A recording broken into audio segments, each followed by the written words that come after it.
নমস্কার বন্ধুরা, আজ আমি চলে এসেছি আরেকটি নতুন ভিডিও নিয়ে। তো আজ আমি বলতে চলছি নবগুঞ্জর কী।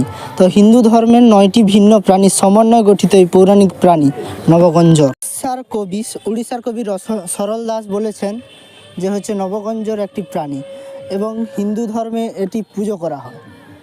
অর্জুন যখন পাহাড়ে তপস্যা করছিল তখন 9টি ভিন্ন প্রাণীর দেহ গঠিত একটি প্রাণী তিনি দেখতে পান। তিনি তাকে মারার জন্য নিজের ধনুক তোলেন। তখন বিষ্ণুদেব তার নিজের অবতার দেখান। তারপর থেকেই নবগঞ্জরটি পূজিত হয়। এই হলো নবগঞ্জরের ইতিহাস। ধন্যবাদ বন্ধুরা, আমার ভিডিও ভালো লাগলে কমেন্ট করবেন এবং লাইক করবেন।